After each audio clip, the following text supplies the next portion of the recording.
பைம்பொழில் சூழ் திருவிழநகரின் அம்பிகை வேயுரு தோழியின் பாகர் செம்பொருள் துறை காட்டிடும் வள்ளல் செழுமலரடியினை பரவிடுவோமே.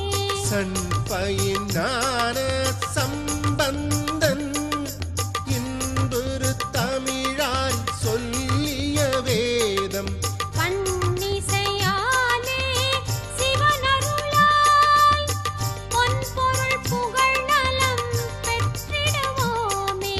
சிவாய நம ஓம் சிவாய நம ஓம் நம சிவாய சிவ சிவாய நம ஓம் சிவாய நம ஓம் சிவாய நம ஓம் நம சிவாய சிவ சிவாய நம